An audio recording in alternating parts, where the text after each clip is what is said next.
Olá, boa noite. Eu sou Fernando Rodrigues e este é o Poder em Foco, um programa de entrevistas em parceria editorial do SBT com o jornal digital Poder 360. Hoje, o Poder em Foco recebe o presidente da República, Jair Bolsonaro. Presidente, muito obrigado por estar aqui no SBT. O senhor está completando um ano de governo. Qual é o aspecto positivo desse seu primeiro ano e o que vai ficar para os outros 3? O positivo são os números. A menor taxa Selic que você podia imaginar, 4,5%. O risco Brasil lá embaixo. Uma inflação ali na casa da média da projeção. E isso daí estimula as pessoas a investir. Quem cria emprego não sou eu. Quem cria emprego é a iniciativa privada. Eu só crio emprego quando crio cargos de comissão ou abro um concurso público. E praticamente não fizemos isso no corrente ano. Então, o positivo é isso. Devemos completar o ano agora com mais ou menos 900 mil empregos criados, quase 1 milhão. Para quem estava numa taxa crescente de desemprego, são números muito auspiciosos. Também a confiança no mundo para conosco.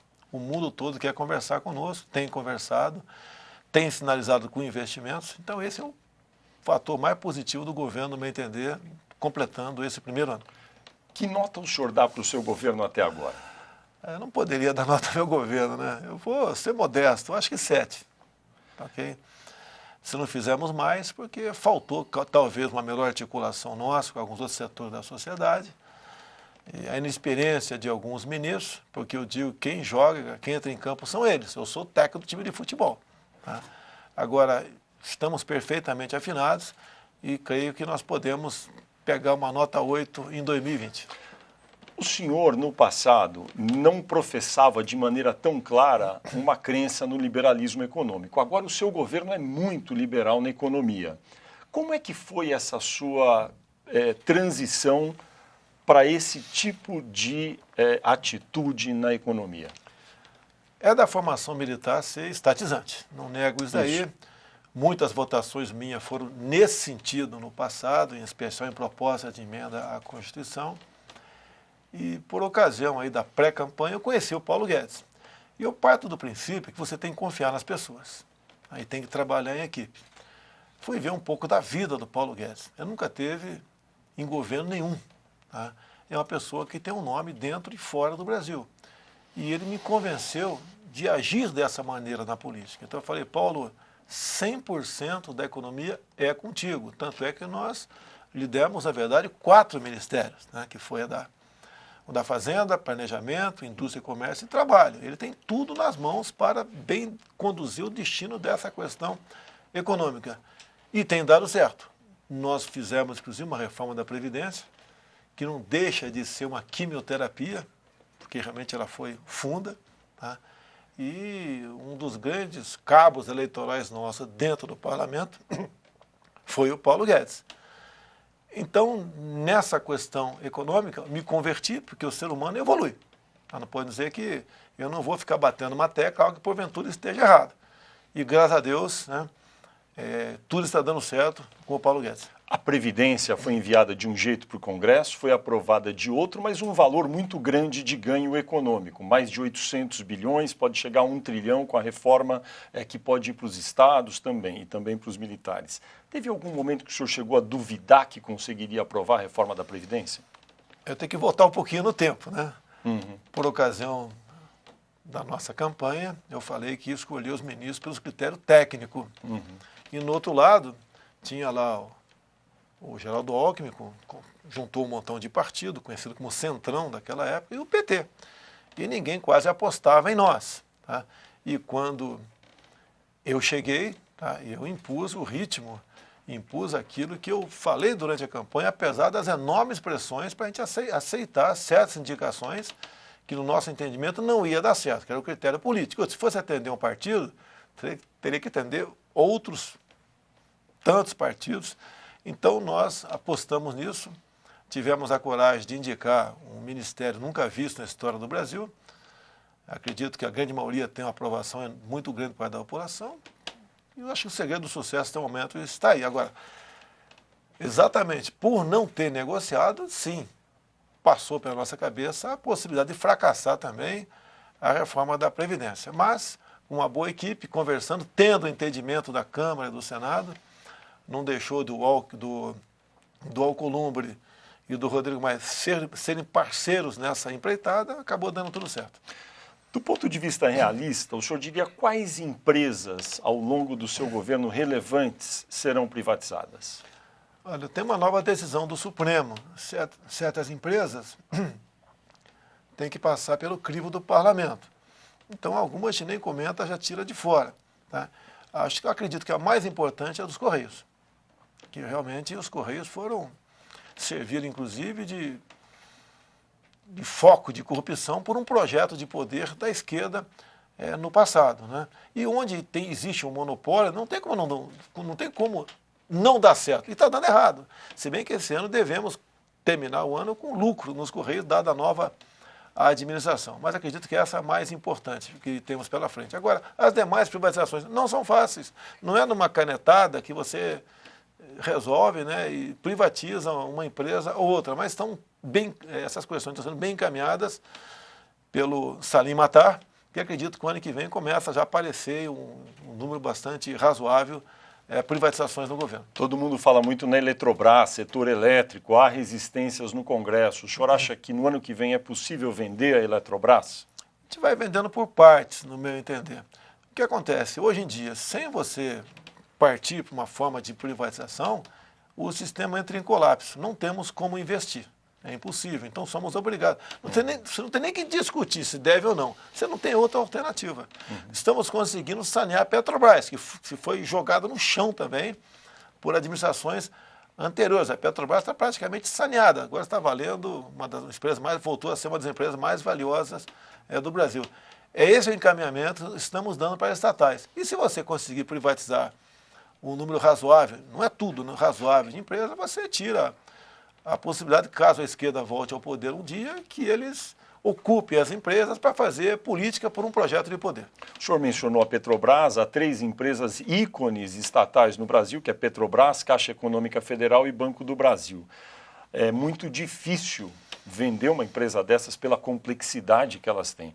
O senhor acredita que durante o seu mandato seria possível ou seria necessário mais adiante fazer esse tipo de processo? Banco do Brasil e Caixa Econômica fora de cogitação. Até porque, por exemplo, a Caixa Econômica, a menor taxa de juros no cheque especial está com a Caixa Econômica. E foi uma iniciativa do Pedro Guimarães.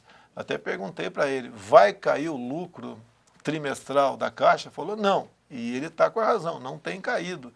E a Caixa está obrigando os outros bancos a seguir o mesmo caminho. Pois é, o Banco Central decidiu que a partir de janeiro, agora, terá o limite de 8% ao mês. Está alto ainda? Está. Mas em relação aos 14, 13 que está hoje em dia, já é um grande avanço.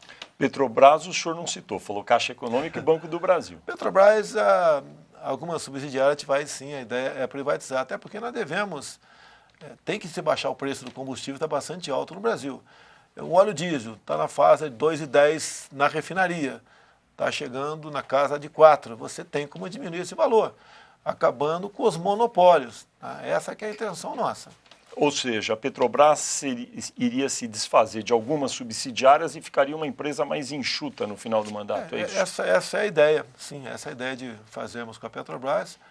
E a esquerda sempre dizia que o petróleo é nosso. Na verdade, eles tinham razão, é deles o petróleo. Nós devemos acabar com isso daí. O mundo todo, os Estados Unidos, tem dezenas de empresas voltadas para isso e faz com que o combustível vá lá para baixo. Agora, não podemos esquecer que a grande parcela que impacta no preço do combustível é o ICMS dos estados. E eu não tenho como interferir nisso, que quem define esse valor aqui são os governadores. O ministro Paulo Guedes tem falado muito no novo mercado do gás, o ministro Bento Albuquerque das Minas e Energia também. O preço vai cair, eles dizem. Até agora ainda não caiu muito. Muita gente fala que é necessário infraestrutura, porque o gás está lá no pré-sal, precisa levar para o interior do país. Aí tem uma grande discussão. Quem vai fazer esses gasodutos? O Brasil tem metade dos gasodutos da Argentina, por exemplo. O ministro Paulo Guedes acha que a iniciativa privada vai dar conta. Tem gente que acha, olha, é necessário num período inicial, que o Estado atue também como fator indutor em investindo nisso. O senhor tem posição sobre isso? O Estado não tem recurso para tal. Nós temos proposta da Argentina, Vaca Muerta. Isso. A própria Bolívia pode aumentar o envio de gás para cá. Rio Grande do Norte também, temos petróleo nesse sentido, tem Urucum, tem na região amazônica, e tem que ser a iniciativa privada. Não temos alternativa, não tem que discutir isso aí, não temos alternativa. Ou seja, para fazer infraestrutura e distribuir gás para o interior tem que ser empresa privada que vai construir esses dutos. Você não pode diminuir de um momento para outro o preço do gás na ponta da linha. Está caro o bujão de gás, sabemos disso, sei disso. Né? Uma faixa na casa de R$80. E só pode diminuir dessa forma. Eu acredito que até o final do nosso mandato, esse preço estará bem mais baixo do que está hoje em dia. Presidente, a reforma tributária é tão quase difícil, talvez até mais que a previdenciária. Ficou para o ano que vem. Tinha uma grande proposta que era reduzir a os encargos na folha de pagamento das empresas. O então secretário da Receita, Marco Sintra, que saiu, estava propondo criar um imposto sobre transações financeiras para compensar. Não deu certo. Como é que vai ser possível diminuir encargos, diminuir imposto de um lado e o governo não perder? Você pode até criar um imposto desde que você extingua outros. A questão do Marco Sintra, ele estava conduzindo com a proposta de recriar a CPMF, extinguindo outros impostos. Detalhe, pela segunda vez que ele falou em CPMF, que é o imposto que está marcado perante a população, está contaminado, ele lamentavelmente foi, segundo a decisão do Paulo Guedes, teve que nos deixar. Agora, poderia ser uma proposta nesse sentido.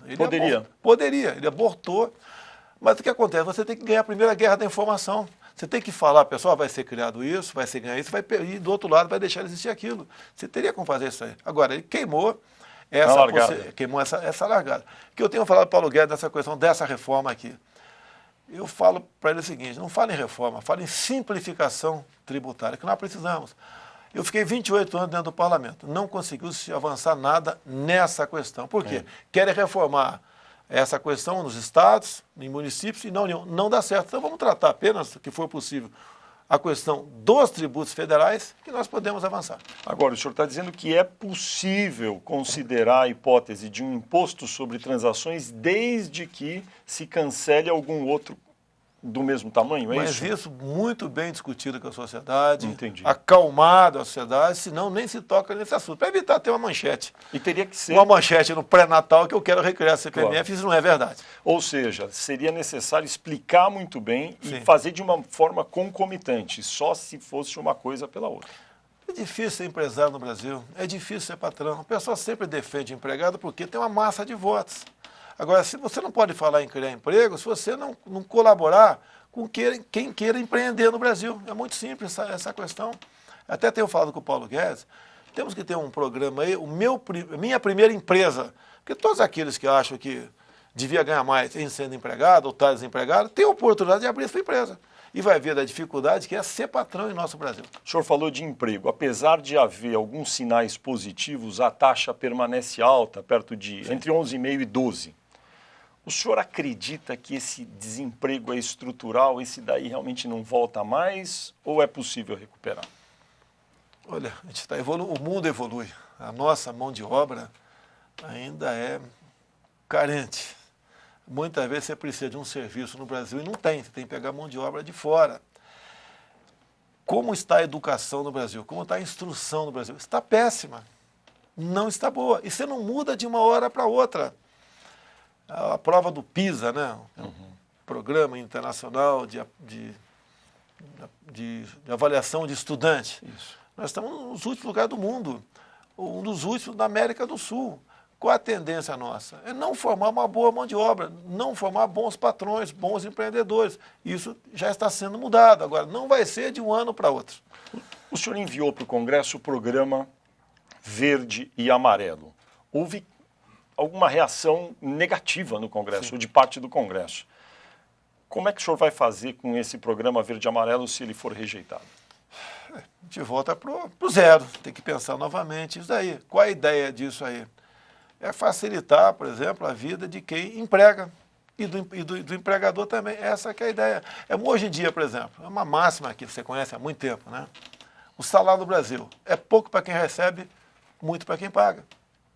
Né? Uma máxima também que está por aí, o pessoal bota na minha conta. Não tem problema não, sou presidente, posso levar tiro à vontade aí. O trabalhador vai ter que decidir um dia. Menos direito ao emprego ou todos os direitos de desemprego. Essa é uma verdade. E é duro você conviver com a verdade no Brasil. Cada vez que eu falo uma verdade aqui, eu levo pancada, eu levo tiro. Tá? A oposição se aproveita, dando a entender que com eles estava muito bom. Isso não é a verdade. O mundo evolui. Se nós não produzirmos algo mais competitivo para você poder exportar, você vai continuar vivendo dos commodities, que são aqui, está embaixo da terra, e o que vem do meio, que vem do campo. Nesse programa Verde e Amarelo, houve uma crítica muito objetiva sobre a taxação do seguro-desemprego. O senhor, observando melhor o que foi enviado para o Congresso, o senhor acha que é justo taxar o seguro-desemprego ou pode ser feita uma alteração? Uma outra verdade que todo mundo sabe, mas vão me criticar.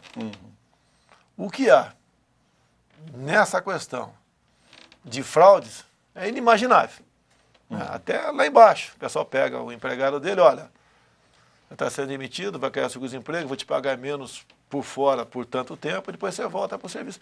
É isso que acontece, você tem que acabar com isso daí para você realmente ter uma maneira de que quem vai trabalhar vai receber aquilo, de verdade, porque a gente vive de enganação no Brasil.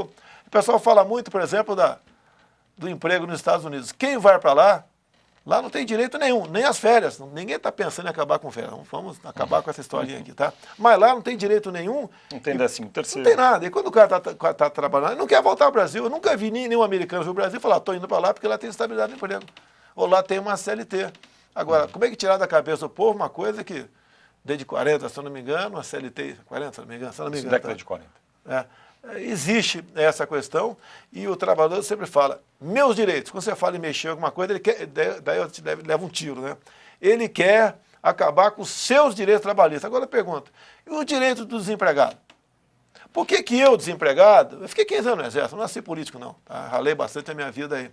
Se eu quero fazer um acordo com alguém, no hotel, por exemplo, eu vou trabalhar lá de tudo lá dentro, 15 horas por dia, porque eu não posso fazer a coisa diretamente com o patrão, porque tem que ter o Estado se metendo no meio dessa negociação. O pessoal vai falar que eu estou querendo a volta do trabalho escravo, e não é isso. Eu quero a liberdade, porque quanto mais liberdade você tiver, o patrão tiver, mais emprego aparece no mercado, mais reduz o preço daquilo que nós estamos produzindo. Presidente, o senhor tem 22 ministros.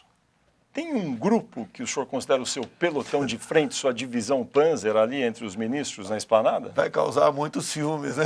Não Se eu é? falar isso Aí daí. é o senhor. Todos têm o seu valor. Eu começo elogiando a Damares. É um ministério que ninguém pediu para mim. Dado a quantidade de problemas que tem lá, e o orçamento diminuto. Até estava conversando há poucos dias com o Paulo Guedes, ela falou, o orçamento da Damares, se eu dobrar, eu não vou sentir nada. Se ela pedir, eu dobro. E o trabalho dela é hercúleo, não é fácil o trabalho dela, também pegando uma instituição bastante aparelhada. O da educação, são quase 300 mil servidores, né? Também muitos militantes lá dentro, não é fácil você mexer na educação no Brasil. Por que nós dizemos que tem que mudar muita coisa? Entre as 200 melhores universidades do mundo, não tem nenhuma brasileira. Nós não podemos continuar assim, nós devemos ter algumas de excelência, ou bem colocadas, né? E não temos.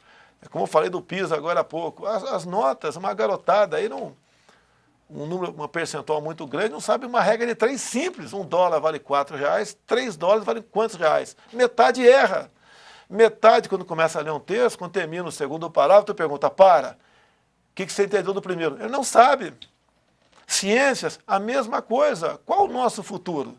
Alguns acham que botando um diploma na parede resolveu o seu problema. Não resolve. Esse pessoal está se enganando, está sendo enganado pelo governo, que em parte, forma militantes, forma pessoas simpáticas àquela causa.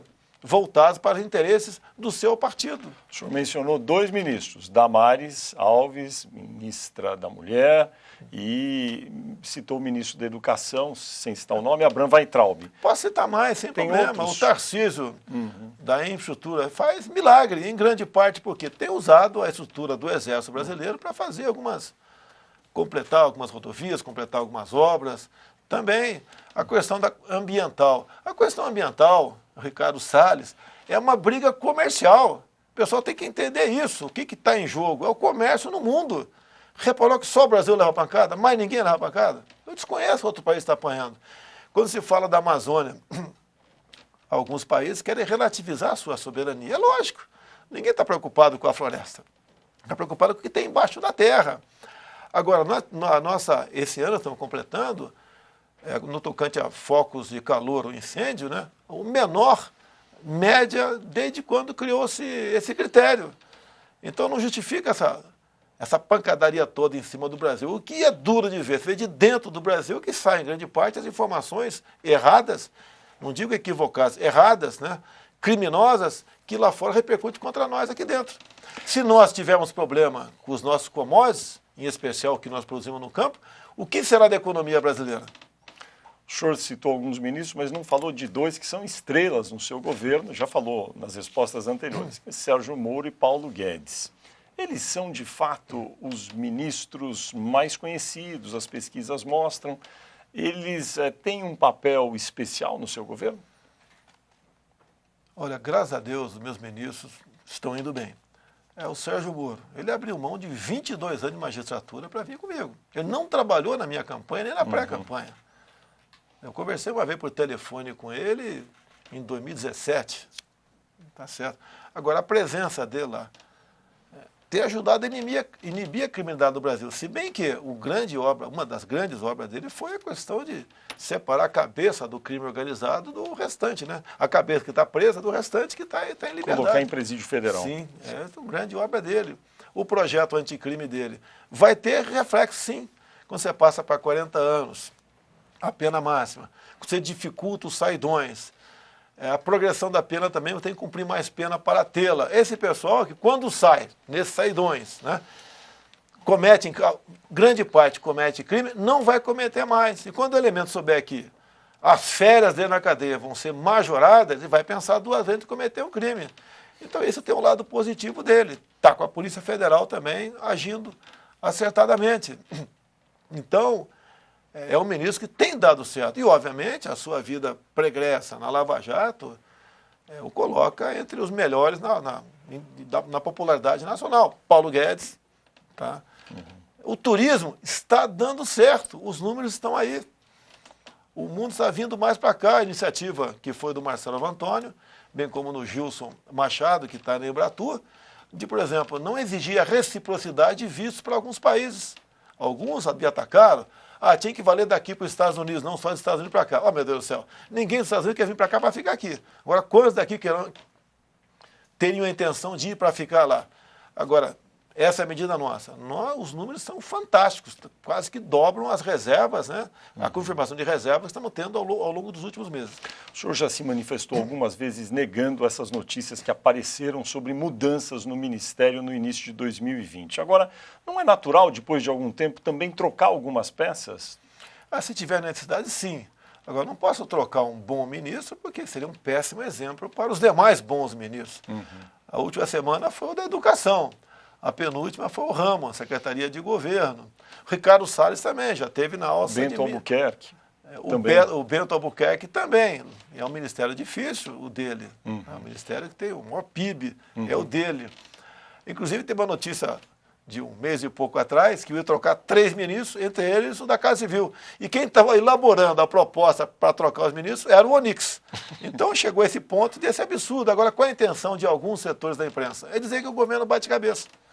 Não está dando certo, não se comunica, não tem uma política bem definida. Essa que é a intenção, é desgastar o governo o tempo todo. Agora, neste momento, final de dezembro, o senhor afirma que não há uma intenção no início de janeiro ou fevereiro em fazer alterações na equipe. Não é intenção, mas pode acontecer de uma hora para outra. Pode acontecer um fato novo. Nós estamos completando o ano sem nenhum caso de corrupção. Pode ser que haja um caso de corrupção? Pode, por que não? Às vezes o ministro sabe, pode saber e, por vezes, não saber. Agora, e por desempenho? O desempenho eu tenho conversado com eles. Toda vez que tem algum problema, eu chamo, converso. É eu e ele, mais ninguém. E toda a liberdade para questionar o que eu estou conversando com ele e temos nos acertado. Agora, a razão de troca por desempenho o senhor não vê no horizonte próximo? Não, por enquanto, não vejo nenhum problema aí. Entendi. Okay. Presidente, 2020 vai ter eleição. O senhor está ajudando a criar um novo partido. Se no ano que vem o Aliança pelo Brasil ainda não estiver disponível, como é que o senhor pretende se posicionar? O senhor vai declarar voto a favor de alguns candidatos a prefeito, de outros partidos? Como vai ser esse processo?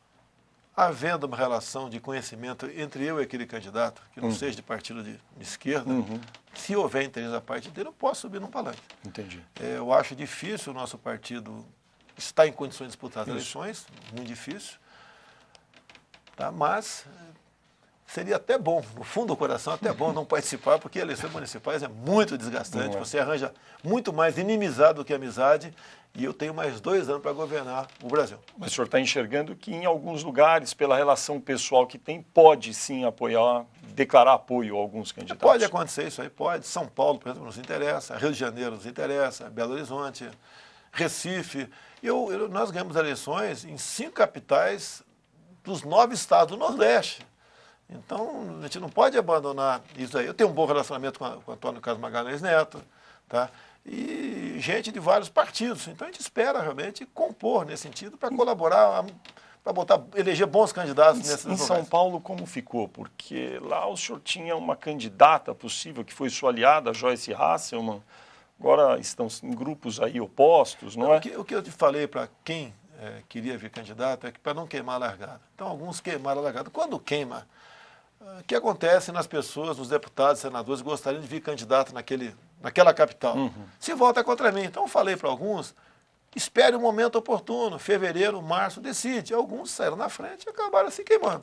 Não tem possibilidade de reconciliação com a deputada Joyce? Depende até onde foram as intrigas, né? Até onde um engoliu a isca ou não. Eu nunca critiquei a Joyce em público. Ela fez crítica enorme a mim, aos meus filhos. Então, ela agora... Boa sorte para ela, não quero mais discutir o assunto. E 2022, presidente? 2022, o senhor tem dado sinais de que deseja, sim, se possível, ser candidato à reeleição. É isso mesmo? O que eu falei durante a pré-campanha e a campanha, se tivesse uma boa reforma política, eu poderia abrir mão da minha reeleição. O que é uma boa reforma política? Diminuir o número de parlamentares, de 500 parlamentares passar para 300, de 81 senadores passar para 50, mais ou menos. Uma boa reforma política. Bem, como isso nós sabemos que não vai acontecer, se eu estiver bem, eu disputo a reeleição, se bem que é um tremendo sacrifício. Pelo amor de Deus, se alguém acha que eu estou soltando fogos e feliz da vida, estou cumprindo missão. Estou na situação do militar que sai do quartel para cumprir uma missão. E acho que estou cumprindo de forma, no mínimo, razoável. Eu costumo dizer, né, eu posso não ser o melhor presidente do Brasil, agora sou aquele que tem menos pecados. Se houver a possibilidade de o senhor se recandidatar, a chapa se repete? Bolsonaro, Hamilton Mourão? Vamos deixar o tempo passar. Se eu deixar em dúvida agora, né, o Mourão vai pensar que eu estou com um amante. Não estou com amante nenhum. Por enquanto, está indo bem com o Mourão, mas o que a gente precisa ao vir candidato à reeleição? Conversar com o Mourão no canto. Mourão, é você ou não é você? Você, liberdade para buscar comprar outra chapa com outra pessoa, jogo aberto com ele, ou continua você. Depende de como tiver o Brasil até lá. E da possibilidade de compor com alguém também. O pessoal tem muita sugestão, apresenta um nome, A, B ou C, mas isso não é bom discutir agora, que você acaba arranjando fissuras no seu governo. Em maio de 2018, o senhor falou, o segundo turno vai ser entre mim e um candidato do PT. Não sei quem é, mas vai ser um candidato do PT. Em 2022, está muito cedo. Que influência vai ter o PT e o ex-presidente Lula? Olha, o Lula, mesmo que ele, vamos supor, que não passe a prisão em segunda instância, ele continue em liberdade, ele já está condenado em segunda instância, não vai poder disputar as eleições. Tá? Mas ele não é cabo eleitoral para mais ninguém. Quando eu andava pelo Brasil, na pré-campanha, eu era recebido em aeroportos por milhares de pessoas. A imprensa não noticiava isso daí. O Lula, agora, nas suas andanças, né, poucas andanças pelo Brasil, ele é criticado, ele é vaiado. Então eu acredito que o Lula já é uma carta fora do baralho. Agora, o que a gente precisa para ter a certeza que nós podemos, eu ou alguém parecido comigo, ser reeleito em 22? Precisamos do voto impresso. Nós não podemos continuar nessa suspeição de possível fraude por ocasião das eleições. O senhor falava antes do intervalo sobre a necessidade de uma parcela das urnas eletrônicas terem também, além do voto eletrônico, a impressão desse voto. Como pode ser isso? Já era para ter acontecido o ano passado. O ministro Fux estava tratando desse assunto, tinha uma lei aprovada nesse sentido. Depois o Supremo resolveu não deixar que houvesse o voto impresso. E a ideia do ministro Fux era pulverizar as urnas pelo Brasil. Como se fosse uma pesquisa, você vai ter 5%, seriam todos 7 milhões de eleitores, que você ia ter comprovação que depois votaram. Não pode ser diferente 7% do restante, que é apenas eletrônico. E tem uma passagem, o ano passado, por ocasião das eleições, que me deixou bastante intrigado. E vai deixar qualquer um aqui. O que foi? Números bastante redondos, deixar bem claro aqui. Apareceu uma fotografia na televisão sobre a apuração do TSE para presidente da República. Mais ou menos o seguinte: Nordeste, que é a base do PT, 80% apurado. Sudeste, que oposição a PT, 20% apenas apurado. As outras 3 regiões, aproximadamente 60% apurado. Resultado naquele momento, 49% para mim. Com a tendência, entrando o Sudeste, 80%. E 20% apenas do Nordeste era de ganhar com 55%, 56%. Isso não aconteceu, foi mantido os 49%. Então é um grande indício de que poderiam estar mexendo no algoritmo. Não tem como fraudar a eleição para mim. Quem eu era? Não era ninguém.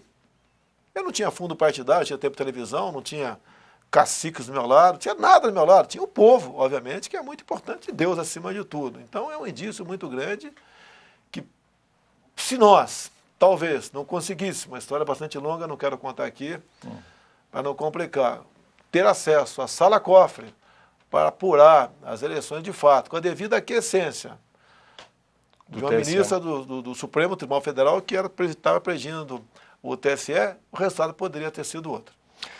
Agora, presidente, hoje em dia a gente faz no celular transação de dinheiro, manda dinheiro, recebe dinheiro, compra as coisas tudo com celular eletrônico sem comprovante em papel. Será que não tem jeito de aperfeiçoar a urna eletrônica para não precisar do papel? Ela não terá a segurança devida. Tanto é que nenhum país do mundo adota esse critério. Eu estou para ir para a Índia. Lá são quase na ordem de 1 bilhão e 300 milhões de habitantes, quase 1 bilhão de eleitores, e faz um voto em papel. Como seria isso? Vai ter que ter um projeto que vai ser patrocinado, enfim, apoiado pelo governo e o Congresso teria que aprovar. Conversei com o presidente da Câmara, Rodrigo Maia, sobre esse assunto. Ele é a favor? Ele falou que é simpático a esse tipo de votação onde o voto pudesse ser auditado. Você tem a certeza. Você votou no João, vai para o João. Votou na Maria, vai para a Maria. Então é um grande aliado que passamos a ter nesse momento, o Rodrigo Maia, para nós aqui tirarmos qualquer dúvida sobre o processo eleitoral nosso. A ideia é apresentar o projeto já agora em 2020? É o início do ano que vem, essa ideia nós apresentar. Vou conversar com o Rodrigo Maia, o Davi Alcolumbre também, não vou ter problema com ele, com toda certeza, porque são os donos da pauta, eles que botam o projeto em votação. E acredito que uma vez votando em votação, a maioria dará o sinal verde para o voto impresso. O senhor sabe que o ano que vem, o senhor é experiente político, que tem eleição, o ano fica um pouco mais curto no Congresso. Será que isso daí não pode atrapalhar a votação de alguma outra reforma? Olha, vamos supor que a gente não priorize até. Você pode aprovar em 21, que as eleições vão ser em 22. Porque o ano que vem não existe mais essa possibilidade do voto impresso. Então, vamos continuar da mesma maneira. Na resposta anterior, também falando de 2022, o senhor falou um pouco sobre a impossibilidade do ex-presidente Lula se candidatar, porque já foi condenado em segunda instância e estaria inelegível. E a força do Partido dos Trabalhadores, que foi seu antípoda, foi o seu adversário maior na eleição de 2018. Isso existirá ainda em 2022? Em parte, sim, até porque eles são especialistas em mentir. É o tempo todo mentindo, tá? E criando factóides. Esse sim, fake news. Tá? Então, uma parte da população ainda vai ser levada a votar na esquerda. Mas acredito, por outro lado, que o governo dando certo, pelo que tudo indica, os números estão aí, a economia decolando de fato, a esquerda não terá a mínima oportunidade por ocasião das eleições de 22. Quando a gente olha o que está acontecendo no Brasil hoje, é mais ou menos uma divisão por três. Tem um terço que o apoia, ao senhor, o seu governo, tem um terço que fica mais ou menos neutro, diz que está tudo regular, e tem um terço que diz que é contra. Essa divisão por três do eleitorado tende a se manter ou o senhor acha que vai haver modificação? Eu acho que o lado do nosso lado é muito maior que esse terço do PT.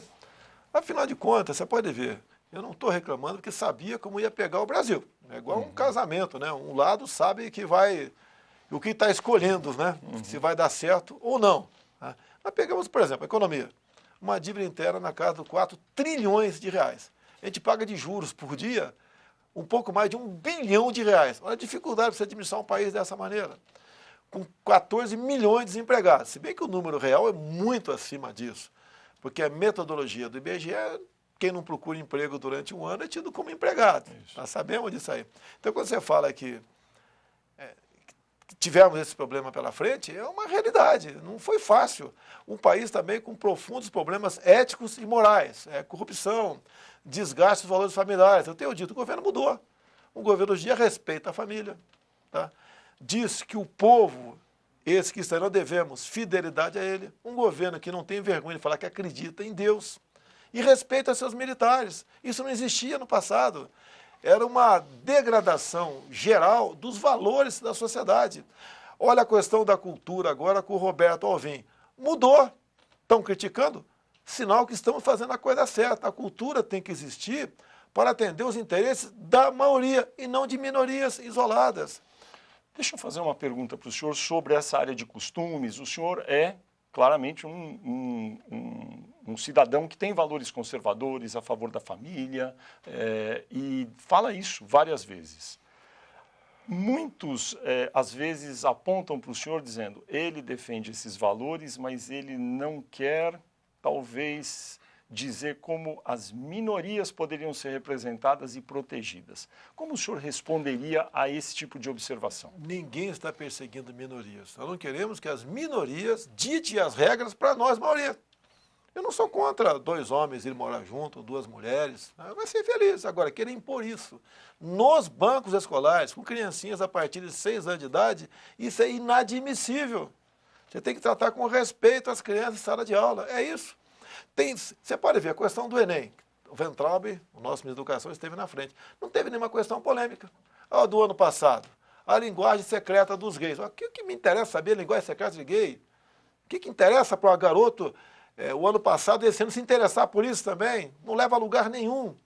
Não houve questão de ditadura na prova desse ano. Não teve, mentiras, como tinha no passado. Se você botar na prova do Enem, por exemplo, olha, você até fazer uma provocação aqui, né? O primeiro governo que assumiu o Brasil no período 64 foi Castelo Branco. Ele tomou posse quando? 31 de março? 1º de abril, 2 de abril ou 15 de abril? Você sabe, não precisa responder não. 99% ia errar, porque ensinaram uma história errada. Eu nem estou falando se foi certo ou errado 31 de março, ou 1º de abril, ou 15 de abril. Eu estou dizendo, quando é que o Castelo Branco assumiu? Quem é que foi o primeiro presidente depois do Castelo Branco? Iam errar. Nós temos que saber a verdade da história. E daí, a garotada, o estudante, tira suas conclusões. E não provas do Enem mentirosas, né? Dizendo que a esquerda foi 100% certa e nós fomos 100% errados. Então, é exatamente isso, o senhor está esclarecendo aí, dizendo que não há perseguição a minorias. Vou citar uma frase sua dessa semana, na segunda-feira, 16 de dezembro, o senhor disse: a cultura tem de estar de acordo com a maioria da população e não a minoria. Sim. Quando o senhor fala isso aí, o senhor, né, deu aquela entrevista que o senhor gosta de dar na entrada ou na saída do Alvorada, aí as pessoas ficam, ele não quer que as minorias tenham acesso a absolutamente nada. As pessoas às vezes interpretam assim. Dá um exemplo de minoria. Por exemplo, gays. Por exemplo, olha só, negros. Você sabe se eu sou gay ou não? Me responda aí. Não sei, presidente. Eu também não sei se você é ou não é. Então essa é coisa particular nossa. Cada um de nós vai ser feliz da maneira que bem entender. Agora, botar na escola ideologia de gênero, isso é um crime. Isso é um crime. Dizer que a criança vai definir seu sexo quando tiver 11, ou 12, ou 13 anos de idade, isso é um crime. Como era um crime até pouco tempo, né? Você perguntar, tá? Uma senhora grávida de 7 meses, é menino ou menina? Ninguém perguntava. Tinha vergonha de perguntar qual vai ser a resposta. Entendi. Hoje em dia eu perguntei agora uma funcionária, uma servidora aqui, perguntei, menino ou menina? Ela falou, menina. Eu não complementei. O quarto vai ser cor-de-rosa, azul ou arco-íris? Pô, isso é questão de maioria. Um pai quer que o filho vá jogar futebol, que a filha vai ser professora, advogada, sei lá o que for. Cada um tem o direito de educar o teu filho de acordo com a sua cultura. Entendi. É isso que nós queremos, nada mais além disso. Olha, fake news, me acusar de ser homofóbico, racista, fascista, não gostar de nordestino, xenófobo, pelo amor de Deus. Ninguém mais sofreu com fake news do que eu. Agora, quando eu pergunto, quando eu falo em fake news, dá a entender que eu faço muito com os meus filhos. Me apresente uma fake news nossa. Ah, você fez contra o PT. Contra o PT, você tem que falar a verdade. Se você mentir, você está ajudando o PT. É muito simples aí. Deixa eu falar uma coisa de fake news. O senhor está citando isso, até vou perguntar da sua saúde também. O senhor esteve fazendo um exame na outra semana, teve uma espécie de procedimento dermatológico para checar como estava a sua pele. Na saída do hospital, acho que era quarta-feira da outra semana, o senhor falou, olha, tem aí uma investigação, pode para ver se é câncer de pele, alguma coisa assim. Isso foi uma quarta-feira. Aí o SBT, todas as TVs, os jornais falaram, o presidente foi lá, saiu dizendo que estão, inclusive, investigando isso. No dia seguinte, o senhor fez a sua live no Facebook e falou assim, tem uma fake news aí dizendo que eu estou com câncer. Exatamente. Não estou com câncer. É fake news. Mas o senhor é que mencionou no dia anterior. Não, suspeita. Qual o problema de suspeita? Então, com a verdade comprovada. Você está grávido? Tá ou não está, pô? Não, mas então... Agora levaram para o lado, por quê? É o sensacionalismo. Porque isso daí pode ter algum reflexo na economia. Pô, se o cara está doente, como é que fica? Vai ficar acamado quanto tempo? O Mourão assume, não assume? Mas o senhor acha que a imprensa, aí ao dizer que o senhor disse que foi investigado o câncer, nesse caso a imprensa errou? Não, a imprensa, alguns órgãos foram taxativos dizendo que estava com câncer. Você tem pele clara igual a minha. A tendência nossa, né, em relação a uma pessoa com a pele mais escura, é mais favorável a nós. Estou bem, graças a Deus, 64 anos de idade. Como é que está a saúde geral e, sobretudo, o efeito ainda da facada? O senhor tem alguma sequela por conta disso até hoje? Eu estou com 64 anos, tenho um passado atlético excepcional. Fui atleta das Forças Armadas, inclusive. Agora, foram 4 cirurgias enormes, onde foi aberto do começo ao fim aqui do meu abdômen. Foi tudo colocado para fora 2 vezes. Tá? Foi cortado um pedaço do intestino. Uma das cirurgias durou 7 horas. A barra foi pesada. Estou vivo por milagre. Agradeço a Deus a minha vida, tá certo? E outra, a meu passado atlético. E a sorte também, porque a faca passou a poucos milímetros de artérias vitais. Aqui passou perto do estômago, fígado. Ele deu uma facada e rodou. E o problema foi que atingiu muito o intestino. Daí é o grande problema que eu sofri, bolsa de colostomia por quase 4 meses. Então, não foi um negócio, um pequeno incidente. Não, o cara foi para matar. O senhor sente alguma dor, algum desconforto até não hoje? Deu uma dor a questão de um mês atrás, forte, fiz os exames, e havia a possibilidade de aderência numa das alças. Se isso vier acontecer, a chance é pequena, mas cirurgia de emergência. O intestino foi colocado para fora 2 vezes, completo, tudo para fora e lavado, e costurado, e remendado. E isso aí você sente. Tá? Você mexe com tudo. A dor passou? Atualmente, passou, graças a Deus passou. Estou com uma tela de 25 por 30 aqui no abdômen, a questão de hérnia. Aí o esporte que eu posso fazer hoje em dia é natação, nada mais além disso. Não posso correr mais, jogar um futebol, gostava, não posso mais fazer isso aí. Eu me lembro que uma vez, num dos cafés da manhã com jornalistas, o senhor mencionou que foi detetado no hospital, que o senhor tinha muita apneia, o senhor parava de respirar durante o sono, acordava e voltava a dormir. Como está esse problema? Diminuiu bastante, até porque eu trabalhei a minha cabeça. Não consegui dormir com aquele equipamento, né, para te dar uma tranquilidade no sono. Diminuiu bastante. Agora, segundo o hospital lá, Albert Einstein, né? Eu sou recordista. E eu autorizei, já que eu fui filmado a noite toda, para usar a fita comigo lá, por quantas horas fosse necessário para mostrar para quem estivesse especializando nesse assunto, ver, conhecer um recordista brasileiro de apneia, sou eu. Quantas apneias por sono o senhor tinha? Está na base quase 90 por hora. 90 vezes por hora? É um absurdo. Sei que eu sou bom de apneia do mergulho. No meu curso de mergulho que eu fiz no GBS, no Rio de Janeiro, eu fiquei 3 horas e 40 no fundo da piscina. Eu sou bom nesse outro tipo de apneia também. Mas é porque eu quis. Essa outra realmente é péssima para a sua saúde. Te faz muitas vezes acordar cansado. Talvez por isso eu tenho que após o almoço, dormir 15 minutos. Se eu não dormir, eu não rendo nada. E o senhor hoje mediu de novo para ver em que nível que está? Não. Bem, como a minha esposa está reclamando, está achando que eu não estou roncando, eu sei que eu estou indo bem. Tá certo. Presidente, o senhor terá 2 ministros para indicar para o Supremo Tribunal Federal durante o seu mandato. Sim. O senhor tem em mente o perfil de quem serão esses 2 ministros que o senhor deve indicar? Tem um compromisso que né, além de competência, a parte jurídica, ser evangélico. O outro está em aberto. Quando o senhor diz evangélico, para ter uma representação evangélica dentro do Supremo que hoje não existe. Isso? De onde veio isso daí? Quando o Supremo decidiu tipificar homofobia como se racismo fosse. Tá? Foi um erro. Eu costumo não criticar decisões do Supremo e eu tenho que ter a governabilidade juntamente com os 11 ministros, com o presidente Dias Toffoli, que converso com ele com uma certa frequência. Tem nos ajudado em muita coisa, o pessoal me critica, achando que eu devo criticar o Supremo. Não vou criticar o Supremo. Tá? O Supremo está lá, eu vou ter direito, se estiver vivo, né, indicar 2. É um perfil voltado mais para o meu lado, sem querer criticar os 11 que estão lá no momento. Por exemplo, tivemos um problema, um tempo atrás, há poucas semanas, de um navio iraniano que deveria ser reabastecido no Brasil para voltar para o seu país. E tínhamos um problema dos Estados Unidos em cima disso, que não queria o reabastecimento. O Dias Toffoli resolveu. Eu estou revelando agora. Tá? Então, tem esse trabalho discreto por parte do presidente do Supremo, porque ele é o presidente. Tá? Naquele momento, se eu não me engano, estava em recesso, ele tinha que decidir. E decidiu da melhor maneira possível para nós. A gente não quer problema também com outros países. Eu quero impulsionar o mercado do Brasil, com o mundo todo, sem o viés ideológico. Mas, obviamente, quando fala em um ministro evangélico, é para equilibrar um pouco mais ali dentro com um tipo de perfil de ministro que hoje não haveria lá.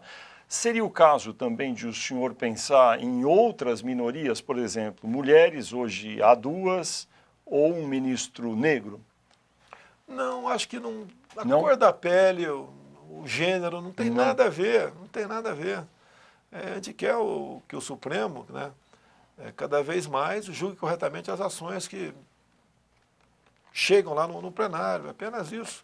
Você pode ser 2 mulheres, 2 homens, 2 negros, não quero saber a opção sexual do cara também, é a competência e, no caso específico, o evangélico, acredito que eles merecem alguém nesse nível, até porque eu não sei a religião dos demais, parece que não, dos outros, parece que não tem nenhum evangélico ali, um evangélico vai ser uma pequena mudança, vamos assim dizer, no perfil. Vai levar a discussões com uma matéria que tem a ver com religiosidade. O ministro André Mendonça, titular da Advocacia Geral da União, é evangélico e tem, em geral, sido citado como um possível candidato. É fato? É fato. Agora, quero corrigir uma coisa. Ele está sendo criticado como se fosse favorável à ideologia de gênero. Porque o Supremo decidiu uma questão de uma lei, se não me engano, de Maringá, municipal, que proibia a ideologia de gênero em sala de aula. O André Luiz não foi contra a ideologia, não foi favorável à ideologia de gênero. Ele foi contra o município legislar sobre a questão educacional. Então ele fez o papel certo dele. E o André, ele é advogado-geral da União. Isso. Ele tem que defender a União, os seus membros em grande parte, né? E aquilo não é pessoal dele, é a função dele. Então, em alguns momentos, ele não é compreendido e é alvejado nessa questão como não sendo o evangélico autêntico. Ele pessoalmente é contra a ideologia de gênero, mas um município legislando sobre esse assunto, ele é obrigado a defender que isso é inconstitucional. O senhor está quase nomeando o ministro André Mendonça, hein? É isso? quem sabe, né? Muita coisa muda, né? Eu gosto dele, despacho quase todo dia, converso com ele, uma pessoa... Inclusive, ele é do Vado Ribeira, da minha região. Não tem nada a ver. Depois de algum tempo que ele foi nomeado, que eu fiquei sabendo que ele era do Vado Ribeira, de Miracatu. Tá, eu sou Vado Ribeira ali, Entendi. no interior de São Paulo, sou de Eldorado, ali tem várias cidades, Regis, Jacuperanga, Iguape, Canaré, por coincidência enorme. Então, a pessoa, logicamente, depois que eu descobri isso aí, aprofundou a nossa amizade. E a outra vaga, Sérgio Moro, tem chances de preenchê-la? Você tem que indicar pessoas que possam ser aprovadas. A votação é secreta. Eu nunca tive um compromisso, vou indicar o Sérgio Moro. Eu falei durante a campanha, alguém do perfil dele. Pode até ser ele. Agora, ele está fazendo um excelente trabalho na justiça. Se ele continuar fazendo um bom trabalho, a chance dele diminui. Nossa, presidente, o senhor quer retificar a sua apneia que estava muito Seria longa. bom, né? Porque eu sou pescador também, mas uma mentira desse tamanho não dá para acreditar. E a minha apneia foram de 3 minutos e 40 segundos, e não 3 horas. Tá certo.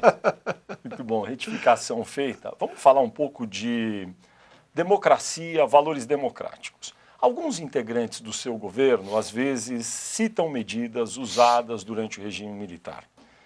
O senhor já disse algumas vezes que não tem a menor intenção de se desviar dos rumos da democracia. Não seria conveniente para alguns integrantes do governo tomar um pouco de cuidado quando se referem a fatos do regime militar, como se pudessem ser repetidos agora? Eu não posso cobrar deles o que de vez em quando eu faço. Acontece. O AI-5, meu filho falou, Paulo Guedes falou. O dia eu falei em pau de arara. É um linguajar nosso. Se eu falasse de código de LIP, por exemplo, algum problema? Talvez você não saiba o que é isso. É lá atrás, mais de 200 anos, no código dos militares, o código de LIP, dizia que o militar que rejeitasse sua paga seria infalivelmente enforcado. O que é isso aí? No passado, se você subisse ao cadafalso e a corda arrebentasse, se você aguentasse o tranco, você era liberto. O militar tinha que subir de novo ao cadafalso porque ele reclamou do salário dele. Então, são forças de expressão, acontece. Deve ser evitado? Sim, deve, mas como eu de vez em quando escorrego, olha meu voto por ocasião do impeachment da Dilma. Quando acabou meu voto, gente importante, amigo meu, falou, tu não se elege nem vereador mais no Brasil. E acontece que eu sou o presidente. O senhor está citando o voto porque o senhor citou o Brilhante Ustra. Sim, sim. Pela memória. Porque eu costumo dizer, os militares ajudaram a escrever história do Brasil. Em todos os momentos difíceis, os militares estiveram na frente. Alguns perderam suas vidas, outros tiveram sua reputação arrasada, como o Brilhante Ustra. E resolvi resgatar sua memória naquele momento. Agora, é uma verdade. Você pode ver. Você sabia que não existiu no Congresso o dia 2 de abril de 64? Porque há poucos anos, um projeto do PSOL, projeto de decreto legislativo, né, simplesmente resolveu dizer que não existiu a sessão de 2 de abril de 64, que foi a sessão que tornou vago a presidência da República. Eu até disse naquele momento, discursando na Câmara, Stalin apagava fotos. A esquerda apaga fatos. Fatos, vídeos, agora, histórias verdadeiras. Eu entendo o seu ponto de vista, mas me permita perguntar, não seria o caso de, na posição dos ministros e o senhor mesmo, tentar fazer um esforço para não falar essas expressões? Pau de arara, por exemplo. Eu falei isso aí. Eu sei, o senhor falou escorregou, aconteceu. Eu estava lá em Palmas, né, capital, lá em Palmas, e falei, ó, se o ministro meu for pego em corrupção, bota no pau de arara. Isso. Mas é uma expressão inadequada. Quer que eu faça o quê? Devo ser cassado por causa disso? Devo responder um processo de impeachment por causa disso? Agora, se eu tivesse falado carro-bomba, que era especialidade da esquerda, poderia ter falado carro-bomba. O senhor acha que tem chance de matizar isso um pouco para o final do mandato? O senhor pessoalmente pensa, às vezes, eu não posso falar isso, melhor eu não falar? Mas acontece, meu Deus do céu, a gente escorrega. O Paulo Guedes falou por que aquilo? Escorregou. Acontece, lamento, passou. Agora, se fala tanto em democracia, quantas vezes tentaram caçar meu mandato por ocupar a tribuna da Câmara? Mesmo tendo o artigo 53 da Constituição dizendo a inviolabilidade por palavras, opiniões e votos. Tá? Agora, potencializa do outro lado. Há pouco, algum vereador agora no Rio de Janeiro, do PSOL, resolveu homenagear Kim Jong-un. Agora, há poucas semanas. Qual a repercussão? Não vi repercussão na mídia. Não obstante, então, nesses casos, o senhor está dizendo então que o senhor às vezes reflete e pensa assim, acho que é melhor eu não falar tal coisa, e às vezes escorrega. Escorrega. Não dá tempo, se for pensar, os meus discursos pensados, não toca nesse assunto, até porque eu não quero saber do passado, eu quero saber do futuro do Brasil. Agora, não seria bom, talvez, nos discursos que o senhor lê, talvez enfatizar alguns desses valores universais da democracia de maneira ainda mais firme?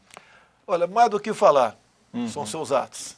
Em algum momento eu propus um controle social da mídia, como o PT o fez no passado. Em algum momento eu falei em controlar a internet. Foi aprovado há poucos dias a triplicar a pena para quem comete crime de calúnia, difamação e injúria nas mídias sociais. Triplicar. Veto da minha parte. Veto da minha parte. Já tem a punição já. Eu não quero triplicar. Até porque vai, no meu entender, para a desproporcionalidade. Já acertei com o André Mendonça, vou entrar com uma ação direta em constitucionalidade junto ao Supremo, que é a mesma coisa. Estão dando 8 anos de cadeia, está na lei, porque foi derrubado o veto, né? Para quem comete crimes na internet. Lógico, você falar em pedofilia, é outra história. Imagens, aquele elemento que filma a namorada. Aí você tem que botar esse cara num lugar bastante ruim.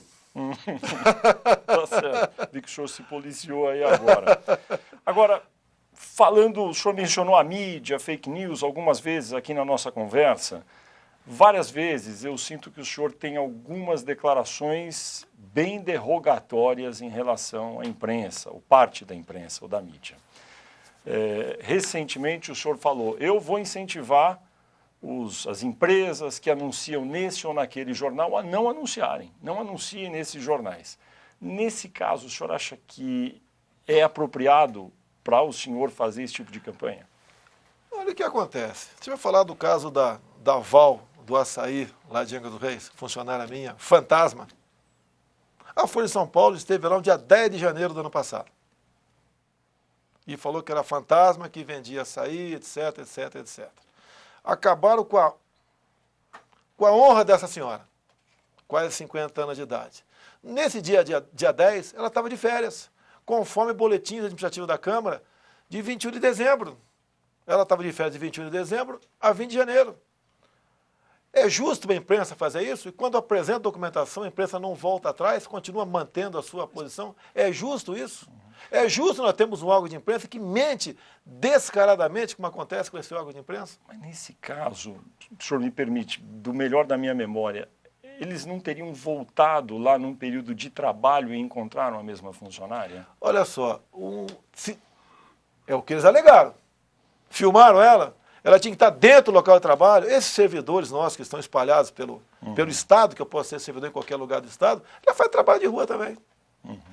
Agora, não foi só isso. A minha casa em Angra dos Reis, para a Folha de São Paulo, vale uma fortuna.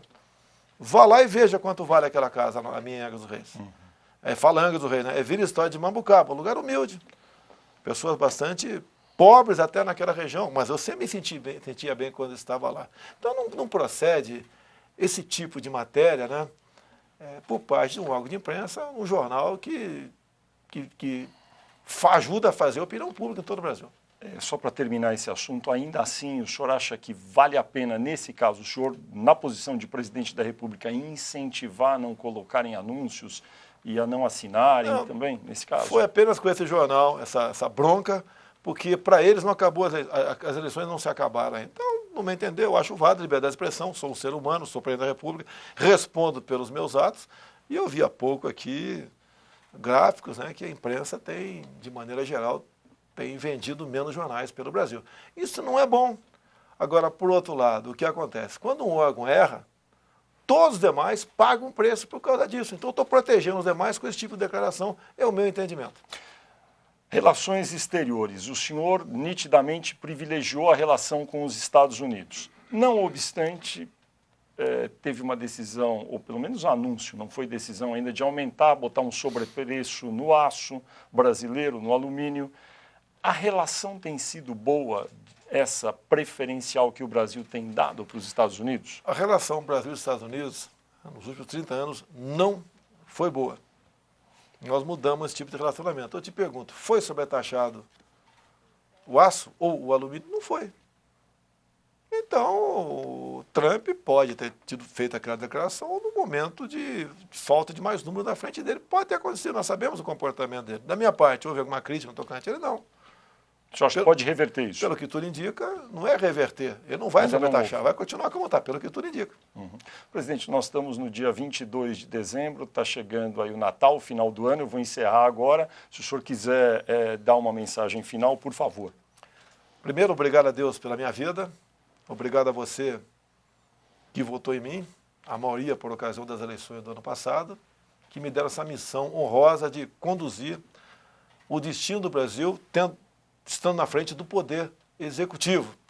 Continuo pedindo a Deus mais que sabedoria, né? Coragem para bem decidir o destino do nosso Brasil. Nesse momento, como é de praxe, né? Mas é muita satisfação da minha parte, desejo a todos do Brasil um excelente Natal e, se Deus quiser, o melhor 2020. Presidente Jair Bolsonaro, muito obrigado por sua presença aqui no Poder em Foco, e eu também agradeço a você, telespectador, que acompanhou o programa até aqui. Aproveito para lembrar que você pode assistir a esta entrevista nos canais do SBT Jornalismo e do Poder 360 no YouTube. No próximo domingo, logo após o programa Silvio Santos, tem mais um Poder em Foco, sempre conversando com personalidades do ambiente do poder. Eu espero a todos e desejo também uma boa semana.